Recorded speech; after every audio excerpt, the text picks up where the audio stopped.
Hello everyone, meteorologist Jordan Darensberg here. I hope everyone enjoys their Thursday so far. We are looking really nice and mostly sunny across the entirety of the region. So let's go ahead and let's get into the nitty-gritty here as we take a beautiful look outside. We are looking at mainly sunny skies throughout portions of central Texas, but it is quite hot. Look at this. 103 by the time we get to the Camp Mabry. Look at that, 103 for a temperature. That is tying the hottest day of the year so far. But as we take a look at our satellite and radar, we are looking mostly clear and mostly dry. A little bit of radar clutter there, but other than that, we're staying mostly dry. But as we head into Saturday, Texas taking on San Jose State.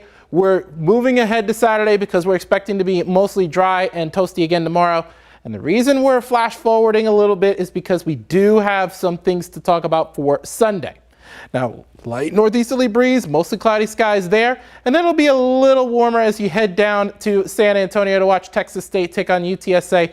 Very intense rivalry game. Looks like Texas State is going to pack that Alamo Dome. Hopefully we see a lot of maroon and gold there. But we've also got Baylor taking on SMU. If you're heading up to the Dallas-Fort Worth Metroplex, you'll be in those mid-70s, but then eventually getting to the lower 80s as you head onto the Brazos Valley for the Fighting Texas Aggies as they take on Utah State.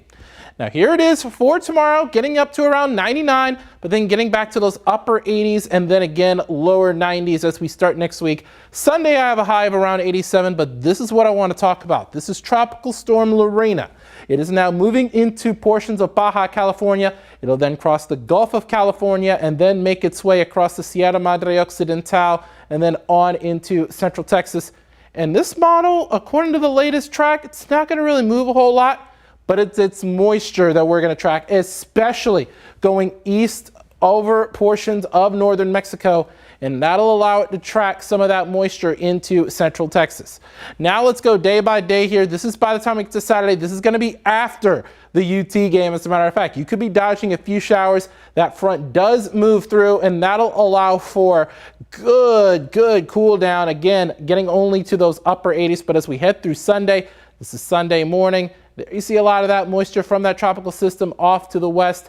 And then as we head through Sunday evening, it's going to pretty much linger throughout the course of the day before things do start to slowly dry out as we head through Monday. May have a brief shower or so in the hill country for your Monday afternoon. European model did have around an inch and a half plus in some spots in the hill country. It's kind of tailed back a little bit because it's restricted a lot of that moisture to portions of West Texas. But taking a look at our GFS model, just a few hundredths of an inch. I'm not really trusting the GFS model. I'm thinking more higher end, getting to around a half an inch, maybe even an inch of rain.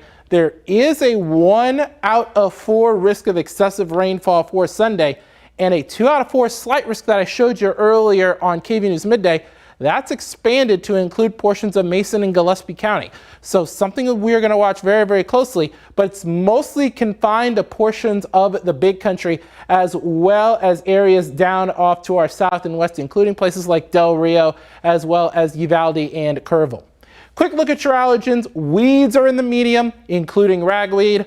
Fall elm has entered the chat. They're at 2 grains per cubic meter, still low though.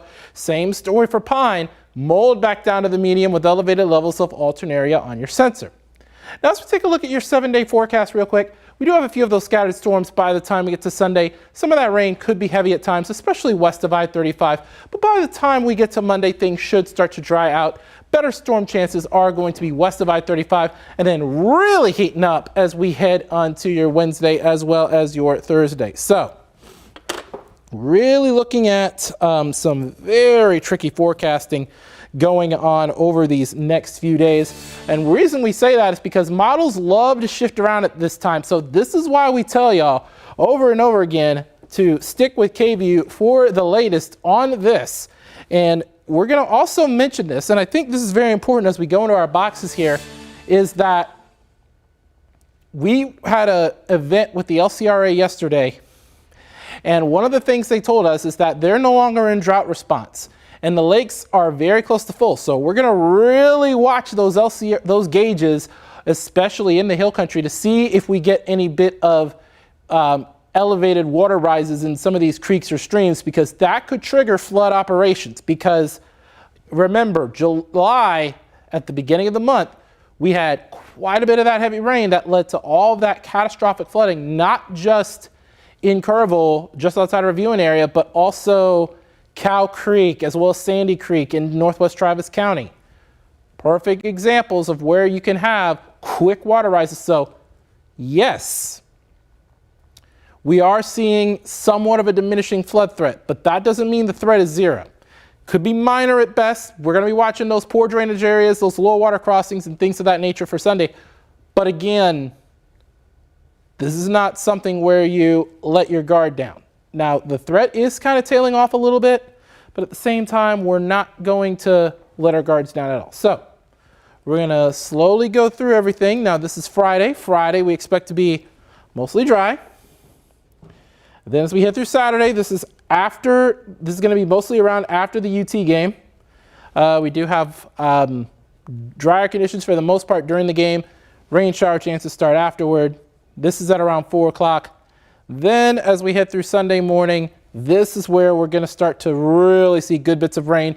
A front will have already passed through, and we're only going to have highs in the 80s on both Saturday and Sunday. So a little bit of a fall prequel, if you will. But as we head through Sunday evening, looks like that's when some of the heaviest rain will make its way through. It's mostly going to be west of the KV viewing area, mostly going to be Concho Valley, Big Country, which then could feed into our Highland Lakes, because remember, the Concho Valley, Big Country, they're all part of that Highland Lake system. So San Angelo, Brownwood, Abilene, those areas, even though they're not in the KV viewing area, could affect what happens downstream within our viewing areas. So something to watch there. That's why we talk about, if we get some of the heaviest rain west of the KV viewing area, it will affect the Highland Lakes, especially now after those 4th of July floods and how those water rises took place right there in portions of the Highland Lakes, especially Lake Buchanan, which is virtually full, and Lake Travis, which is about 87% full. So